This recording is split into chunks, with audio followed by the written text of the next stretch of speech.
Sometimes your words can hurt. Just putting that out. Are you serious? Yeah. Aw. Why always busting my balls? I don't know. You're my best friend. Anyway.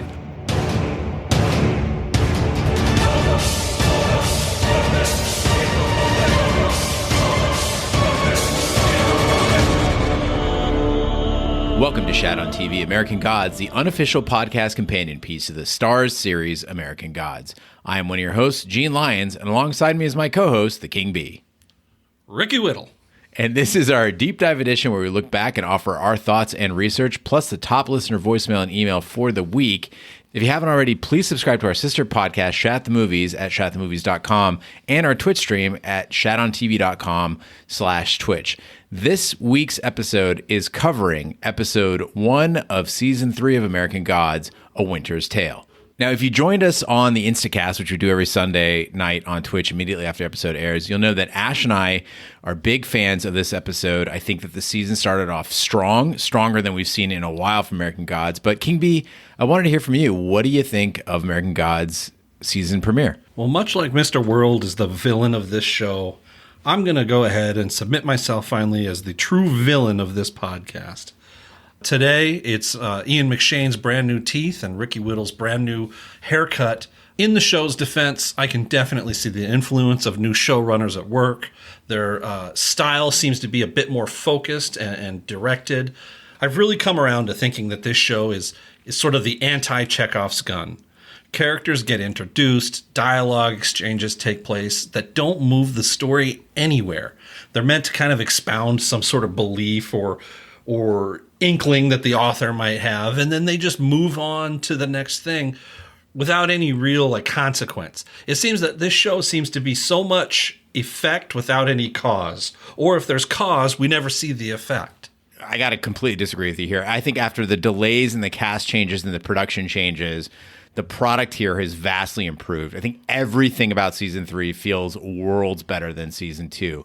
The dialogue actually makes sense. The scenes are easier to follow. Characters have become more likable. I found myself like Tech Boy or Quantum Boy, whatever you want to call him.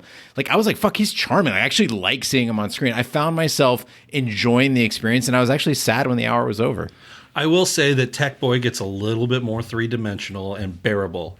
Kudos to the actor for being so obnoxious I want to fucking scream every time he's on screen. But this is a show that has taken an insurmountable beating and still keeps going. So I'm going to give it points for that. Yeah, and I think it's evolved in a sense. It's become much more grounded in our world, and I think that was on full display in episode 1. American Gods is still flashy. Don't get me wrong. They still, are using really hallucinogenic colors and slow-mo and quick cuts. But they've abandoned the majority of those crazy edits and graphics in favor of some storytelling and some dialogue. I think it's on display really well in that scene where, Shadow and Mr. Wednesday are in the diner having a fairly normal conversation. And Mr. Wednesday is still Mr. Wednesday. He's being playful with his 20 questions, but we're not doing gratuitous slow-mos of coffee stirring. If this were an earlier season, you'd be in a diner and fucking everybody in the background is some random god. They're like, oh, there's that god. In this case, it was just a fucking normal setting. Ian McShane doing a great job of just being kind of like a gross old man, just slurping up his food and, being a weirdo. I don't know. I think that slurping has to do with those new chompers he's got. I think they look great. He's still wrestling with his diction a little bit. There's a little brand new teeth lisp happening. Wednesday's not doing the sleight of hand anymore. He's not doing, the goofy sort of capers. It seems much more that he's that subtle confidence man that makes more sense for his character. Although I could get into a prank show, The Goofy Capers of Odin. Everything ends in a bloodbath. It's fucking awesome. And aside from the characters too, I think the scenery has become much more patient and expansive. You and I watch a lot of shows in Marvel, a lot of shows like Patriot that give us a great sense of scope and setting. When we're in Luxembourg or in Paris, really get to see the size of the people versus the world that they're operating in, and you get a feel for the sense of what happens on those streets, what the mood of that country is. I think we're getting a lot of that now in American Gods, which gives us the America part of American Gods. There's much more unaltered scenery that reflects Shadow spending time in the human world. I love those big shots of Milwaukee, of Lakeside, Wisconsin, which is fictional, of South Dakota. You really get to see America. I think we even saw it kind of in those map scenes too, where they're kind of traveling. I really enjoyed that, like ambling through and seeing those little roadside attractions. And one of the reasons I think they made it more human is to let us relate to Shadow more. I found myself really enjoying Ricky Whittle on screen, which is a first for me. And Ricky Whittle, I know you retweeted us, so if you are listening right now, we are your friends. Please don't hurt me. But he's doing so much better as a human in a human world. And I think the show is really trying to illustrate the beauty of the human world and that God's lives are pretty miserable, right? We're getting very, very humanized here. I would like to see him start turning out a few more reactions than swapping between befuddled and angry every time some god pulls a magic trick. So hopefully we'll get to see more range out of him this season. I know he's got it in him. We just got to give him the setting to let it fly. This show has dealt with race in the past, whether it was with Bilquis or Mr. Nancy. They're taking a different angle here on race, and we kind of talked about this in the preview, where the showrunner, Charles Egley, is putting his own spin on the Black experience and trying to really frame it within contemporary terms, as opposed to in the past where we really, again, went to the book. The book is a bit dated, and so some of those characters might be a bit dated as well. So we see here Shadow being a Black man in Lakeside versus a Black man in Milwaukee. I noticed that was a really subtle but important distinction, where when he's in Milwaukee, I was looking at that and I said, wow, there's a lot of Black characters in Milwaukee. Is it really, like that? And sure enough, if you look at the demographics there, 2008, Wisconsin was 4% Black. 2018, Wisconsin is now over 9% Black. So there's been a massive shift in the demographic there. And just you and I are both Arizona, just so you can relate. That's a higher concentration than Arizona. So when you think, Wisconsin, everybody's white, no. In Milwaukee, that's not the case. But Lakeside, you see he's very uncomfortable. When he gets there, he looks around, everybody's white. There's young white girls talking to him on the street. A cop car rolls by. They address, without going overboard, the dread that he might feel. Is it possible you're reading into it just a teeny bit much, because he still is on the run from the law using a fake name and wanted for terrorism from season 2? I think it's possible, but it doesn't explain why so many of the characters in Milwaukee that were surrounding him were people of color. He was definitely more comfortable there. I will acquiesce that a mood or a scene can be more than one thing. There is a great line from Mr. Wednesday where he's talking about new gods allowing man to follow his worst instincts versus old gods who demanded sacrifice. And he, basically saying that, look, the old gods wanted people to be at one with nature, and they demanded that man kind of temper his worst instincts in service of something else that was greater than man. Whereas the new gods, again, if you're thinking about new media, if you're thinking, about big government, if you're thinking about Mr. World in general, those new gods feed on our propensity to indulge. And I thought that was a really interesting and intelligent take. Yeah, I think the new gods would definitely love my Twitter feed. Last week we were discussing sort of our apprehension over a 60-year-old white guy jumping in and kind of maybe muting the voices of contemporary Black writers on the show. But then we get this exchange between Mr. Wednesday and Whiskey Jack when Wednesday comes in and says, I come to you in the spirit of forgiveness. Well, fuck you, dude. Like, who's forgiving who in this instance? And I thought maybe that's just weak writing, but Whiskey Jack lays into that dude and says, you only fucking come when it serves your own purpose and nothing else, just like all your people. And I thought that was a pretty biting condemnation of, really the history of Native American white peoples on this continent. Kudos to them for avoiding toothlessness and really not being afraid to cut down to the bone. My brother-in-law and family are Native, and I love that they cast Whiskey Jack as a guy who really looks like he might be from the res and not some overblown, Native stereotype. Instead, like, he was a normal dude until he, morphed into a not normal dude. And I thought that was very smart casting. Our normal dude, you are going to recognize his name is Graham Greene. He was probably his biggest role. He played Kicking Bird opposite Kevin Costner in Dances with Wolves. That guy has 165 acting credits on IMDb. The guy literally has multiple jobs every year, going back all the way to 1979. The guy is a workhorse for sure. Fantastic in everything he's in. I remember him most recently from that Amazon Prime show Goliath. He's got some parts in there. He was also in Northern Exposure. You remember Northern Exposure? That guy, he's just been around forever. He's a fantastic actor, and it was great to see him on this show. We saw Whiskey Jack talking to Shadow in a conversation that Mr. Wednesday was not allowed to be part of because he lost his way. And in that, Whiskey Jack did kind of allude to what might be coming next for Shadow again. So not to spoil anything, but just from what we saw, he showed these three figures in the smoke from the fire. And they were Nameki, which is Thunderbird in the Menominee language. The Menominee is a tribe that is in Wisconsin. Again, so tying things together, there's much more cohesiveness there. So I was frantically, I paused the show and was trying to look. I thought there were faces that we had seen before, like some new gods or old gods. But from what I could tell, these were not any people we had seen. Thunderbirds are a popular legend across many native cultures. It's a legendary giant bird that brings about great protective or destructive powers. You know those totem poles? Remember seeing totem poles? You don't see them as much anymore. But the giant bird that was at the top of totem poles, that's the Thunderbird, okay? Their wings would beat so loudly that they sound like thunder. These birds are able to call lightning from the sky, and they can bring rain. Thunderbirds live in the highest mountaintops above the clouds. They're destined to protect the earth from their opposites, the evil water spirits that are intent on destroying the world. Now, if you follow those Native American legends and you kind of listen to legends in Norse culture, there's a serpent called Jormungand that's supposed to kick off Ragnarok, the destruction of the world.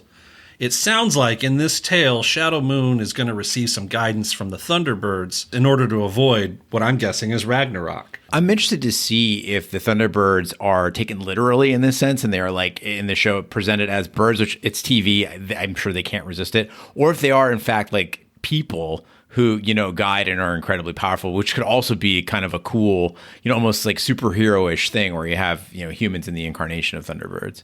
Something that happened in this episode that hadn't happened for me in a long time watching American Gods, I actually laughed. There's a great scene. I think you actually didn't like the scene. It was Wednesday trying to get Shadow to come along in the bus. And Wednesday's like, hey, we're going to go see the Night Carrier. What, you don't want to do that? And I was like, what is the Night Carrier? I want to go on this. Well, I looked that one up. And again, kind of in this native influence on this episode, the Night Carrier is the father of the sun god. And his job was basically to carry the moon on his back. And then eventually horses were brought into this legend. And so the father riding across the sky on his horse, and the son riding across the sky on his horse, carrying the sun and the moon as their shields. And so that's what they saw going across the sky was these, this father and son going across the sky on their horses with their shields. And that made the sun and the moon. And this Night Carrier is credited with creating the Mexican people, as well as creating sheep, swine, and goats. So all my favorite things in the world came from the Night Carrier. Who doesn't love Mexicans? And closing out the segment on Whiskey Jack, I just want to point out that the backstage is how they got to see him. So if anyone was confused about what happened in this episode, they're cruising the Winnebago toward Mr. World. Odin starts bringing up these glyphs across the windshield. Shadow can't see shit. He turns hard right, and they go into the backstage. So if you recall, in earlier seasons and in the novel as well, the backstage is this other plane where gods can travel. They can have meetings there. They can settle scores. So if you think of our world as the stage, they're able to go in the backstage and move about there. So that's where Wednesday and Shadow go when they Winnebago out of existence. One key indicator I noticed while watching the episode is that the screen format changes when they go into the backstage. So it goes into a widescreen format. So we might see that in later in the season. If you see that format change and you're wondering if we're in the real world or the backstage, it's a good bet that you're in the backstage if you're in widescreen. So we know there's the real world. Just behind that, we see the backstage. Where are they keeping the Horde? I think the Horde is its own Irish version of the backstage, something like that. Irish only entrance to the backstage. Yes, exactly. All right. Now, lest we think that the show is a complete revolution, I will point out that there are some holdouts in the style and the themes of seasons past. And we mainly see that in this scene with Miss World. So a lot of times the style of the show made some of the scenes incoherent, and that actually gave me and the King Bee an opportunity to break them down for you. And I think that in the Miss World scene, I think fits into that category. So what it was all trying to convey is that Miss World wants to use social media and new media to control the narrative, right? Basically de-emphasize the importance of the old gods and get people locked into the agenda, right? That social media and new media aren't just the way that people communicate to each other, but rather the way that the powers that be control what we're thinking about. And she's frustrated, of course, because Odin is over there having a show with Marilyn Manson, and all the kids are crazy about it, right? Now she's incensed by that. She's incensed by Wednesday getting attention, and she takes it out on her staff, of course. One thing that's key to notice is there we see those trippy ass blanked out faces from the past. Her staff are basically constructs that can be blanked out. And it's important to note as well, this is the same character as Mr. World from seasons 1 and 2. As the King Bee pointed out on the season preview, it just seems that Crispin Glover really wanted out, or they wanted him out, and so we're going to get some different faces playing that role. We get to see that hand change as it sort of selects over the different shoes, which I thought is kind of interesting. If you want to, what's the old saying? If you want to truly judge a man, walk a mile in his shoes. Walk a mile in his shoes. Then the hand suddenly turns feminine, picks out the high heels. We get that, I'm going to call it masturbatory scene where she produces a baseball bat and smashes one of her cronies' heads. And I immediately recognized it as a sort of homage or a takeoff of the Al Capone scene in Untouchables, where they're at the fancy dinner party and Al Capone smashes one of his underlings' heads with a baseball bat. I went and I got my stopwatch and I brought up that scene, and Al Capone spends 15 seconds from the first strike to the head bleeding out on the dinner table, terrorizing those who work for him. We go back and I time the scene with Mrs. World, and you see them spend 3 times as long on it. She smashes the skull. You see the slow motion blood spattering on everyone in the room. You see the body fall down and the blood trickling everywhere. 45 seconds, almost a minute in slow motion they spend on this. And really, who is she terrorizing? 3 other non-corporeal things that she constructed herself. This is a perfect example of all style, no substance, not moving the story forward. I mean, it did give us an opportunity to see Dominique Jackson in slow motion lick blood off her lips, which I thought was pretty tasty. This scene wasn't a total loss, though, because, again, with Quantum Boy, / Tech Boy being in there, that interplay I think was really great. And he's really playing off of these other cast members to kind of heighten his own profile. And I don't know, maybe it's nostalgia. Maybe it's just he's grown on me, but I liked it. It's hard to take anything solid from the scene until you see him interact with Bilquis immediately thereafter. And really what we're seeing is that Technical Boy is really caught in the ringer between the new and the old. While he's definitely on Team New, he's maybe not as powerful and as skillful as he thinks or purports himself to be.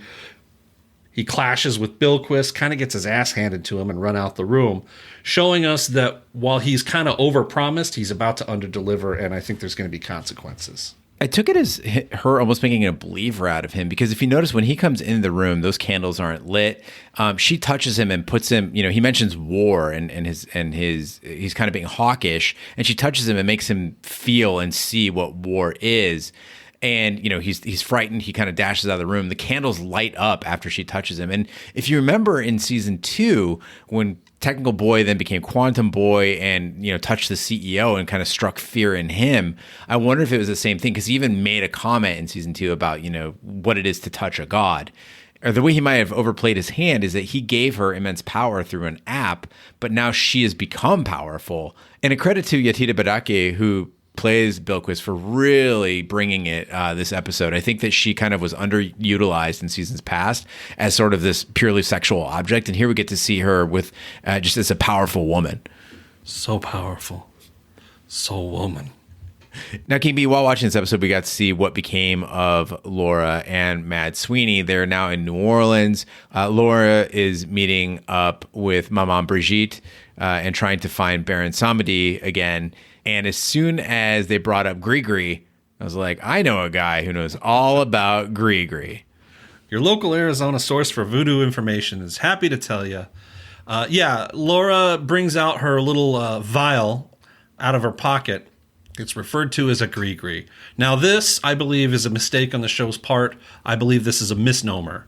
Gris, are also known as mojo bags or mojo hands, are very personalized talismans or amulets that are meant to protect from evil or bring good fortune.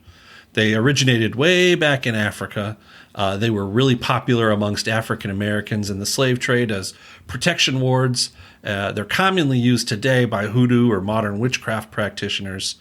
And typically what a gris is, it's a small pouch adorned with protective script or symbols. They're filled with ceremonial objects or personalized tokens. You know, you put a baby tooth in there or some hair. You can fuck with someone else's gris to really fuck with their good fortune or bring them harm. But typically they're very private, personal forms of magic protection. They're not really meant to be shown off. You're not just whipping one out of your pocket willy-nilly and asking somebody to mess with it. You definitely don't apply it to somebody else. They mentioned that, hey, this potion was made specifically for you. But the idea of a gris being like a liquid concoction, that is not common to me. And I just don't think that that's really the best nomenclature for whatever this object is. Right. And so the gris, if you recall, dear listeners, was brewed up by Baron Samedi for Laura in season 2. And the instructions that she got was that it needed to be mixed with 2 drops of blood infused with love to activate it. Laura does heed Maman Brigitte's warning that, the gris is only for you. And so what she was doing in that crypt, which Ash has verified is a very overblown, gigantic cemetery for New Orleans, but she wishes they were like that, is Laura kind of tears herself open and she pulls that coin out. Now, that coin is Sweeney's magic coin, the thing that actually reanimated her. So she was placing it in his hand, I believe, to, sacrifice herself for him. Not necessarily for romantic reasons, although there was a romance between them. But Laura writes on his head, get spear, kill Odin, clearly telegraphing her intent in the sacrifice, which she also explained to Maman Brigitte that this is all about payback, right? I want payback. And if you recall, Sweeney hid the spear in the hoard that the King Bee referred to earlier in this episode. So I believe the intent here is to get Sweeney back, to go back into the hoard and grab that spear so they can defeat Odin. Now, do you believe that this is the end of Laura Moon? Because she's dust. Here's my guess. Sweeney or somebody comes back from the hoard, uses that gris to bring Laura back. Yeah, but if it's a potion, you got to drink it. If you're a pile of dust, you can't swallow. Pour it on. You're just going to make voodoo like it's mud. The real thing.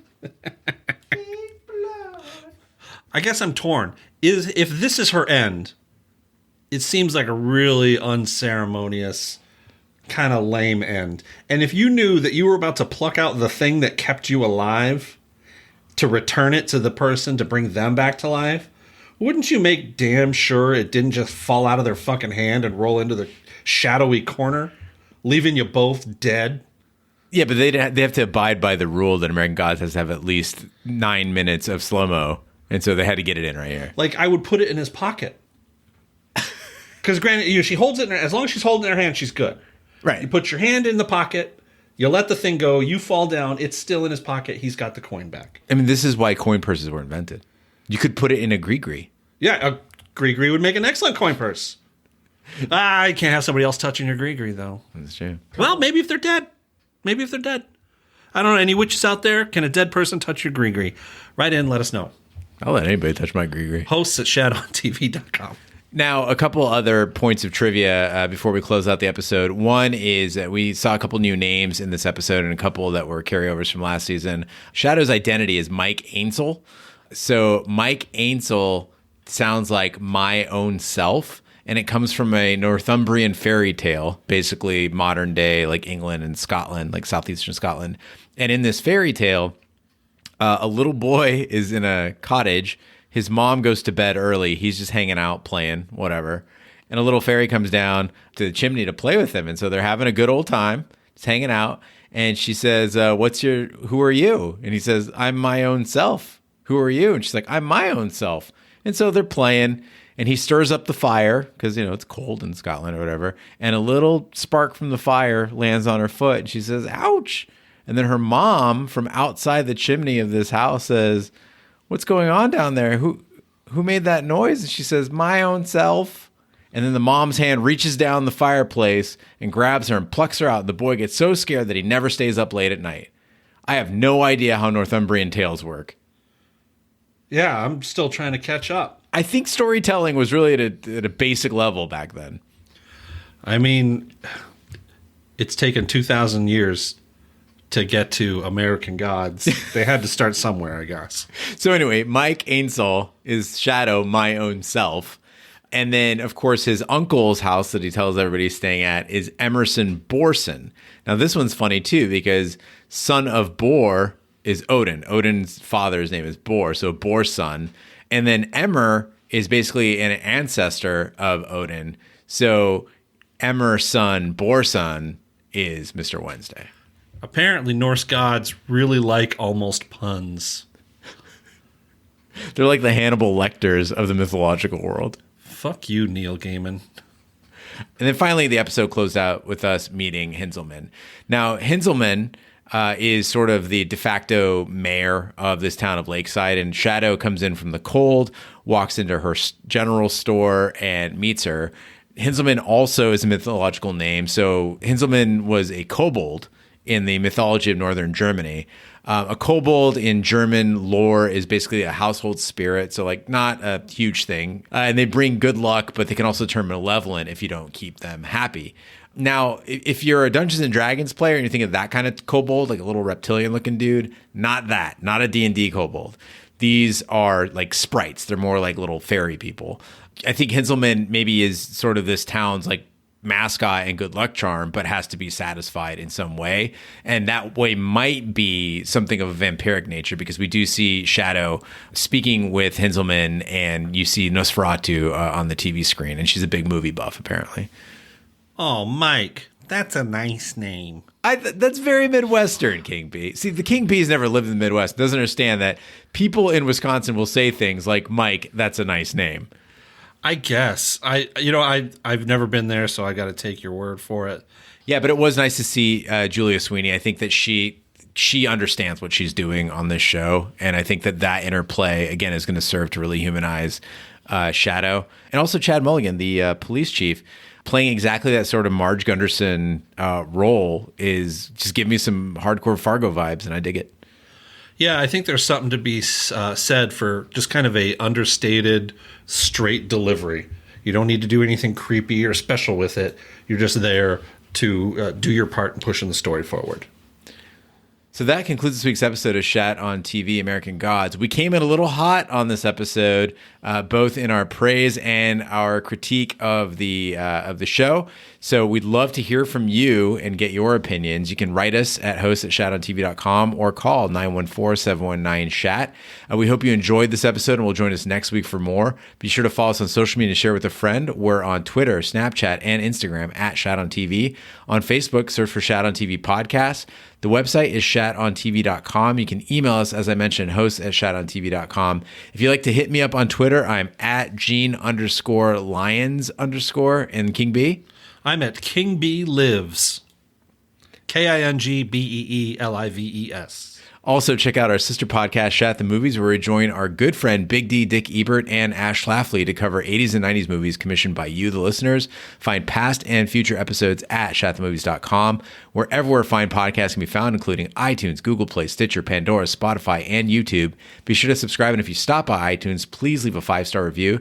That helps the podcast grow. In addition to that, you can join us for our Instacast after each episode of American Gods, right on Twitch at shatontv.com/Twitch. We are on video. We'd love to hear from you and get your impressions immediately after the show.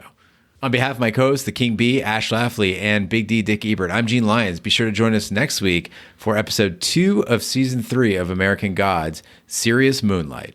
Thanks for listening, and as always, stay the fuck at home.